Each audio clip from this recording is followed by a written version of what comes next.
Hello students, welcome to your E Vidyalaya दिलानालय। आज class में हम पढ़ेंगे न्यूट्रिशन इन ह्यूमन बींग्स। बच्चों, जैसा कि मैंने पिछली वीडियो में बताया था, न्यूट्रिशन का मतलब होता है खाने को ऑब्टेन करना। मतलब जब आप खाने को प्राप्त करते हो तो इसी को हम कहते हैं न्यूट्रिशन। और न्यूट्रिशन क्यों किया जाता है? ताकि फूड के अंदर से जो पोषक तत्व हैं यानी न्यूट्रिएंट्स हैं, उसको हम अपनी बॉडी में अपनी ग्रोथ और अपने सर्वाइवल के हिसाब से यूज़ कर सकें। तो आइए पढ़ते हैं न्यूट्रिशन इन ह्यूमन बींग्स। तो आइए शुरू करते हैं। तो बच्चों, इंसानों के अंदर जो न्यूट्रिशन होता है वो पॉसिबल हो पाता है इंसान के डाइजेस्टिव सिस्टम की वजह से। और जो हमारा डाइजेस्टिव सिस्टम है उसमें दो इंपॉर्टेंट कंपोनेंट्स होते हैं। एक होता है एलिमेंट्री कैनाल और दूसरा होता है डाइजेस्टिव ग्लैंड। बच्चों, alimentary canal basically continuous pipe है जो हमारे मुंह से लेकर के हमारे एनस तक जाती है।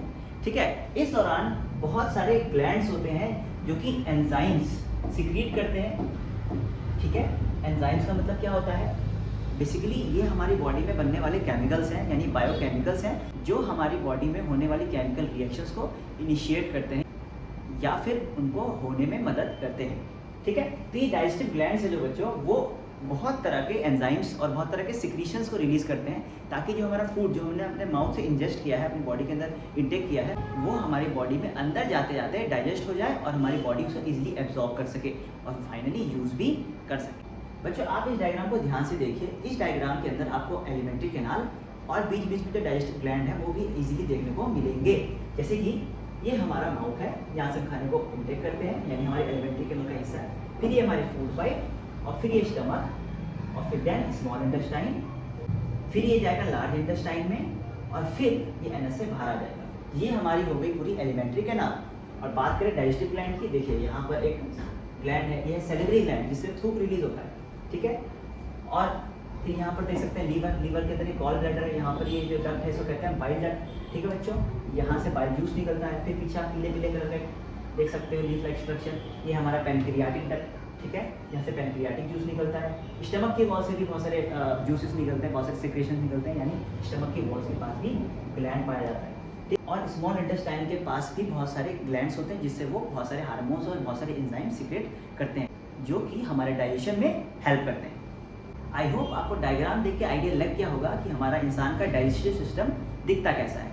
ठीक है, आइए थोड़ा सा ओवरव्यू पढ़ते हैं डाइजेस्टिव ग्लैंड्स का कि टोटल डाइजेस्टिव ग्लैंड कितने पाए जाते हैं जो कि डाइजेशन में इन्वॉल्व होते हैं। तो बच्चे, पहला सैलिवरी ग्लैंड, ये हमारे माउथ में प्रेजेंट होता है। दूसरे स्टमक में गैस्ट्रिक ग्लैंड प्रेजेंट होते हैं और स्मॉल इंटेस्टाइन में तीन तरह के ग्लैंड्स जो हैं वो जुड़े होते हैं उससे। एक तो लीवर से बाइल डक्ट जुड़ा होता है, पैनक्रियास से पैनक्रियाटिक डक्ट जुड़ा होता है और स्मॉल इंटेस्टाइन की खुद की वॉल्स के पास बहुत सारे ग्लैंड्स पाए जाते हैं। तो बच्चों, टोटल 5 तरह के ग्लैंड्स जो हैं वो डाइजेस्टिव ग्लैंड्स हैं, हमारी बॉडी में डाइजेशन में हेल्प कर रहे हैं। तो आइए देखते हैं हम कि खाना कैसे कैसे हमारी बॉडी में एलिमेंट्री कैनाल में ट्रैवल करता है और हर एक स्टेजेस पे उस खाने का क्या होता है। तो सबसे पहले बात करते हैं माउथ की। तो बच्चों, हमारे माउथ के 3 कंपोनेंट हैं जिसको हम पढ़ेंगे। पहला है टीथ। जो दांत जो है वो खाने को छोटे छोटे टुकड़ों में कन्वर्ट करते हैं, यानी मैस्टिकेट करते हैं, फूड के बड़े पार्टिकल्स को छोटे पार्टिकल्स में कन्वर्ट करते हैं। सैलिवरी ग्लैंड्स, बच्चों ये ग्लैंड जो है वो हमारे जॉ के नीचे पाए जाते हैं। यहाँ से रिलीज होता है सलाइवा, यानी जो तुम्हारे मुंह में थूक प्रेजेंट है वो।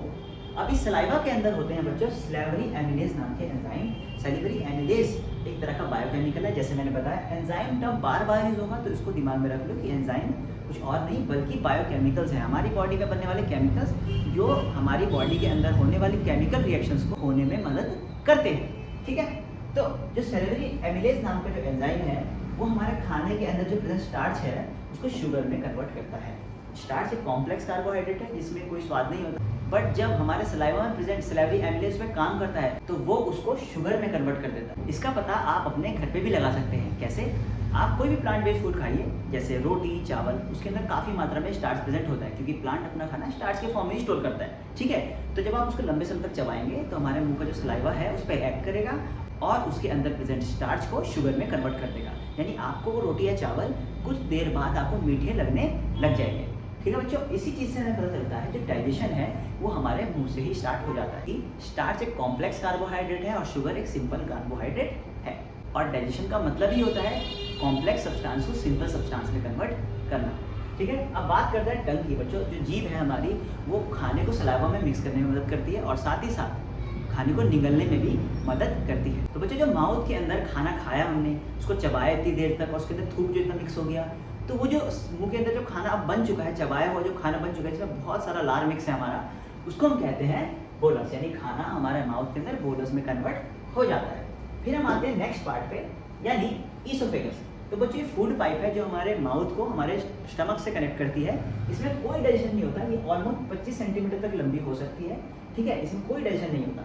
इसमें एक स्पेशल तरह की मूवमेंट होती है जिसको हम कहते हैं पेरिस्टैल्टिक मूवमेंट। लेट्स सपोज ये आपका माउथ है, ठीक है, यहाँ से आपने खाने को इंटेक किया, बोलस में कन्वर्ट हो गया। अब जब आपने खाने को निगला ना, तो हुआ क्या, ये जो पाइप है, फूड पाइप है, ऊपर से कॉन्ट्रैक्ट कर जाएगी, ऊपर से कॉन्ट्रैक्ट कर जाएगी, ठीक है, ऐसे करके बंद हो जाएगी और नीचे से खुल जाएगी, जिसकी वजह से क्या होगा, इस फूड के ऊपर एक प्रेशर लगेगा कि ये नीचे की ओर आए। यार हर एक स्टेज पे होगा। इसका मतलब क्या है, अगर आप उल्टा लटक के भी खाना खाते हैं ना, तो भी खाना जो है आपके पेट में ही जाएगा इस पेरिस्टैल्टिक मूवमेंट की वजह से। लेकिन इसका मतलब ये नहीं है कि आप उल्टा लटक के खाएंगे। अब खाना आ चुका है स्टमक में फूड पाइप से, तो बच्चों स्टमक की वॉल्स के पास होते हैं गैस्ट्रिक ग्लैंड्स, ठीक है। इस गैस्ट्रिक ग्लैंड से गैस्ट्रिक जूस निकलता है जिसके अंदर 3 कंपोनेंट्स पाए जाते हैं। पहला होता है हाइड्रोक्लोरिक एसिड, दूसरा होता है म्यूकस और तीसरा होता है पेप्सिनोजेन। ये भी एक तरह का क्या है, एंजाइम है, ठीक है। इसे मैंने कहा था एंजाइम का बहुत बार यूज होगा, ठीक है बच्चों। तो देखो जो हाइड्रोक्लोरिक एसिड है वो क्या करता है, इस एंजाइम को एक्टिवेट करता है। ये इनएक्टिवेटेड एंजाइम, ये सिर्फ एसिडिक मीडियम में ही एक्टिवेट होगा, ठीक है। तो ये पेप्सिनोजेन को एक्टिवेट करके पेप्सिन में कन्वर्ट कर देता है, ताकि पेप्सिन जो है वो प्रोटीन को डाइजेस्ट कर सके, ठीक है। दूसरा इसका काम क्या होता है, प्रोटीन के डाइजेशन के लिए एसिडिक मीडियम प्रोवाइड करना। अब पेप्सिन जो है एक्टिवेट होने के साथ साथ उसको प्रोटीन को डाइजेस्ट करने के लिए भी एसिडिक मीडियम चाहिए। और तीसरा काम, ये खाने की प्यूट्रिफिकेशन से बचाता है, यानी पेट में बहुत लंबे समय तक हमारा खाना रहता है तो वो खाना सड़ ना जाए, इसको मेक श्योर करता है HCl। और साथ ही साथ अगर खाने के साथ कोई बैक्टीरिया आ गया हमारी बॉडी के अंदर, कोई भी माइक्रो ऑर्गेनिज्म आ गया, तो वो उसको डाइजेस्ट कर देता है, यानी इसको भी किल कर देता है। और लास्ट, ये फूड को चर्न कर देता है। तो चर्न का मतलब क्या है, बेसिकली केमिकली बर्न करना। अभी खाना हमारे दांतों ने चबाया था, छोटे छोटे टुकड़ों में कन्वर्ट किया था, बट स्टिल वो टुकड़े इतने छोटे नहीं हैं कि हम अपनी बॉडी के अंदर उसको एब्जॉर्ब कर सकें। तो यानी इस स्टेज में भी खाने को और छोटे छोटे पार्टिकल्स में कन्वर्ट करना पड़ेगा। तो जो HCl है वो खाने को चर्न कर देता है, यानी छोटे छोटे महीन महीन टुकड़ों में कन्वर्ट कर देता है। इवन जो खाना है वो लिक्विड फॉर्म में कन्वर्ट हो जाता है, जिसको हम कहते हैं काइन। यानी जो बोलस है वो किस में कन्वर्ट हो जाएगा, एक फाइन सॉल्युबल फॉर्म जिसको कहते हैं काइन, ठीक है। अब तीसरा कंपोनेंट जो है म्यूकस, तो जो म्यूकस जो है वो HCl से हमारे पेट की वॉल्स को बचाता है, क्योंकि ये बेसिक नेचर का होता है, ठीक है। तो एसिड और बेस की रिएक्शन होगी, न्यूट्रलाइज कर देगा इफेक्ट और हमारी स्टमक की वॉल्स को बचा लेगा। लेकिन ये हर बार नहीं बचा पाता, कभी कभी हम ओवर ईट कर लेते हैं, यानी हमारी जो खराब ईटिंग हैबिट्स होती है उसकी वजह से हमारे पेट का जो HCl है ना, काफ़ी ज़्यादा मात्रा में रिलीज होता है, जिसको म्यूकस भी हैंडल नहीं कर पाता, ठीक है। जिस केस में हमें एंटासिड्स वगैरह लेने पड़ते हैं। So let's move on to our next part, जो कि है हमारा स्मॉल इंटेस्टाइन। तो बच्चों स्मॉल इंटेस्टाइन के अंदर होता है मेन डाइजेशन, यानी फाइनल डाइजेशन होगा। यहाँ पर होगा क्या, देखिए यहाँ पर स्मॉल इंटेस्टाइन के पास 3 जगह से सिक्रेशंस आती है। पहला आता है बाइल डक्ट से। बाइल डक्ट कहाँ था, लीवर में, ठीक है। लीवर के पास था गॉल ब्लैडर, गॉल ब्लैडर के पास था बाइल डक्ट, जहाँ से निकलता है बाइल जूस और उसके अंदर होता है बाइल सॉल्ट। बच्चों बाइल सॉल्ट कोई एंजाइम नहीं है, ठीक है, ये याद रखना, ठीक है। लेकिन फिर भी ये क्या करते हैं, ये बड़े बड़े फैट के जो टुकड़े हैं उनको छोटे छोटे फैट के टुकड़ों में कन्वर्ट करते हैं, यानी इसको हम कहते हैं इमल्सिफिकेशन ऑफ फैट। तो बच्चों एग्जाम में बहुत बार पूछा गया है, और साथ ही साथ आपकी NCERT में भी ये क्वेश्चन है कि बाइल जूस के अंदर कोई भी एंजाइम नहीं होता, then why it is important in our digestion. तो बच्चों बात सिंपल सी है कि बाइल सॉल्ट जो है बड़े बड़े फैट के टुकड़ों को छोटे छोटे फैट के टुकड़ों में कन्वर्ट कर देता है, जिसका मतलब होता है कि ये फैट को इमल्सिफाई कर रहा है, जो कि हेल्प करता है इस लाइपेज नाम के एंजाइम को फैट को डाइजेस्ट करने में। अब ये लाइपेज नाम का एंजाइम आया कहाँ से, ये आया हमारे दूसरे सिक्रीशन वाले पार्ट से, यानी पैनक्रियाटिक डक्ट से। तो बच्चों पैनक्रियाटिक डक्ट से निकलता है पैनक्रियाटिक जूस, जिसमें होता है मेनली 3 एंजाइम्स, एक होता है लाइपेज, एक होता है ट्रिप्सिन और एक होता है एमिलेज। तो बच्चों लाइपेज का काम क्या होता है, ये इमल्सिफाइड फैट को डाइजेस्ट करता है, मतलब अगर फैट इमल्सिफाइड नहीं होगा तो वो डाइजेस्ट भी नहीं होगा, ठीक है। दूसरा ट्रिप्सिन, बच्चों ये भी प्रोटीन को डाइजेस्ट करता है। तो आपके दिमाग में सवाल आ रहा होगा, प्रोटीन तो पहले ही डाइजेस्ट हो चुका है हमारे पेट में। देखिए प्रोटीन जो है वो मल्टीपल स्टेप्स में डाइजेस्ट होता है, ठीक है। तो ये ट्रिप्सिन है, ये बेसिक मीडियम में काम करता है। किस मीडियम में काम करता है, अल्कलाइन मीडियम में। मतलब इसको प्रोटीन को डाइजेस्ट करने के लिए बेसिक मीडियम चाहिए, अल्कलाइन मीडियम चाहिए। और वहीं जो पेप्सिन डाइजेस्ट कर रहा था वो एसिडिक मीडियम में डाइजेस्ट कर रहा था। तो जब पेपर में ट्रिप्सिन और पेप्सिन के बीच में डिफरेंस आ सकता है 1-2 नंबर का, तो आप उसको अटेम्प्ट कर सकते हैं कि जो ट्रिप्सिन है वो बेसिक मीडियम में प्रोटीन को डाइजेस्ट करता है, वहीं पर जो पेप्सिन है वो एसिडिक मीडियम में डाइजेस्ट करता है। और साथ ही साथ ट्रिप्सिन जो है वो पैनक्रियाटिक जूस से मिलता है हमें, वहीं पर जो पेप्सिन है वो हमें गैस्ट्रिक जूस से मिलता है। ठीक है, फिर आते हैं तीसरे एंजाइम एमिलेज। जैसे हमारे माउथ का salivary amylase complex carbohydrate starch को डाइजेस्ट करता था, तो बच्चों ये उसी कैटेगरी का एंजाइम है, एमिलेज है, ये भी कार्बोहाइड्रेट को डाइजेस्ट करेगा। ठीक है, तो बात करते हैं इसके खुद से इंटेस्टिनल जूस की। ठीक है बच्चों, इंटेस्टिनल जो जूस होता है वो होता है बेसिक मीडियम का, यानी अल्कलाइन मीडियम का। अब पेट से जो खाना आया था वो आया था काइम के फॉर्म में, और काइम डाइजेस्ट किस में हुआ था? HCl में, तो यानी वो हाईली एसिडिक होता है। काइम जो फॉर्म होता है वो हाईली एसिडिक है, जिसकी वजह से क्या होता है उसको न्यूट्रलाइज करना है और बेसिक करना है। क्यों? ताकि ये सारे एंजाइम काम कर सके। ठीक है, तो इसका काम होता है अल्कलाइन मीडियम प्रोवाइड करना, ताकि पैनक्रियाटिक एंजाइम काम कर सके। और साथ ही साथ इंटेस्टिनल जूस ऐसे एंजाइम्स को रिलीज करता है जो कि फाइनल डाइजेशन और एब्जॉर्प्शन में मदद करते हैं। ठीक है, तो फाइनल डाइजेशन क्या हुआ बच्चों?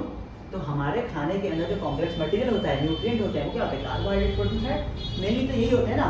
तो कार्बोहाइड्रेट को कन्वर्ट कर दिया जाता है ग्लूकोज में, प्रोटीन को कन्वर्ट कर दिया जाता है एमिनो एसिड्स में, फैट को कन्वर्ट कर दिया जाता है फैटी एसिड्स और ग्लिसरॉल में। अब ये सारे सिंपल सब्सटेंस हैं।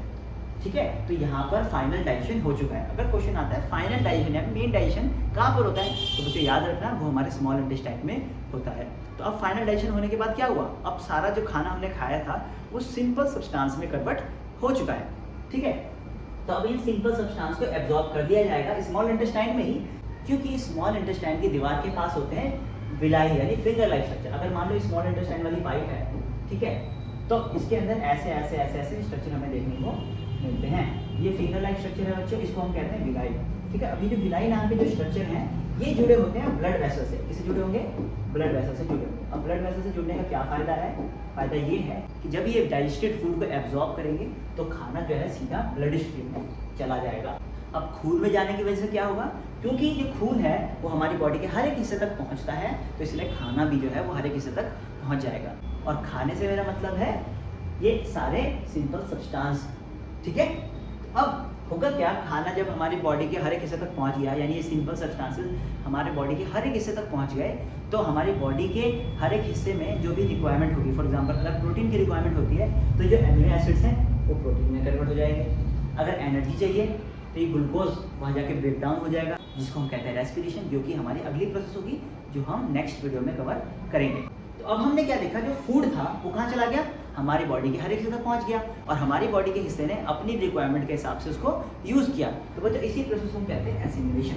ठीक है, जब सिंपल सब्सटेंस वापस कॉम्प्लेक्स सब्सटेंस में कन्वर्ट हो जाए for the growth of the body. अब क्या होगा? स्मॉल इंटेस्टाइन में जो भी खाना एब्जॉर्ब नहीं हुआ या ढंग से डाइजेस्ट नहीं हुआ वो कहाँ पहुंच जाएगा? लार्ज इंटेस्टाइन में। अब लार्ज इंटेस्टाइन को आप 2 हिस्सों में बांट सकते हो। जो पहला हिस्सा होता है उसको हम कहते हैं कोलोन। तो यहाँ पर जो अनडाइजेस्टेड मटेरियल था उसके अंदर जो भी पानी होगा, सॉल्ट होगा इंपॉर्टेंट, उसको रीएब्जॉर्ब कर लिया जाएगा। अब जो भी अनडाइजेस्टेड और अनएब्जॉर्ब मटेरियल बचा वो क्या होगा? बेसिकली वेस्ट मटेरियल, वो रेक्टम में स्टोर हो जाएगा। ठीक है, अब रेक्टम में स्टोर होगा 4, 5, 6, 8 घंटे के लिए, उसके बाद ये एनस से बाहर आएगा। ठीक है बच्चों, ये था हमारा पूरा ह्यूमन डाइजेशन। आओ इसको देखते हैं एक बार होलोजोइक न्यूट्रिशन के पर्सपेक्टिव से। तो हमने क्या पढ़ा था? होलोजोइक न्यूट्रिशन होता है 5 स्टेप में: इंजेशन, डाइजेशन, एब्जॉर्प्शन, एसिमिलेशन और डिजेशन। ठीक है, अब देखते हैं 5 स्टेप हमारी बॉडी में कहाँ कहाँ हो रहे हैं। तो देखो, माउथ से तो हम फूड को इंटेक कर रहे हैं, यानी माउथ से हो रहा है इंजेशन। ठीक है, और फिर वहीं पर हमने देखा स्टार्ट शुगर में कन्वर्ट हो रहा है, तो मतलब डाइजेशन की स्टार्टिंग हमारे मुंह से ही हो जा रही है। ठीक है, फिर स्टमक और स्मॉल इंटेस्टाइन के अंदर हमारा फाइनल डाइजेशन हो रहा है। ठीक है, और फिर उसके बाद स्मॉल इंटेस्टाइन ने खाने को एब्जॉर्ब कर लिया ब्लड स्ट्रीम में और बॉडी पार्ट्स तक पहुंचा दिया, यानी एब्जॉर्प्शन हो गया। और लार्ज इंटेस्टाइन में भी हमने देखा कि वहाँ पर absorption of water and salt हुआ। ठीक है, और फिर बॉडी पार्ट्स तक जो सामान था पहुँचने के बाद वहाँ पर क्या हुआ? उनका यूज होकर कॉम्प्लेक्स सब्सटेंस बना, यानी एसिमिलेशन हुआ। और फिर जो एनस से वेस्ट मटेरियल बाहर आ गया, यानी इंजेशन हो गया। तो बच्चों ये था हमारा पूरा न्यूट्रिशन इन ह्यूमन बीइंग। हमने हर एक चीज़ डिटेल में पढ़ी। आई होप आपको समझ आ गई होगी।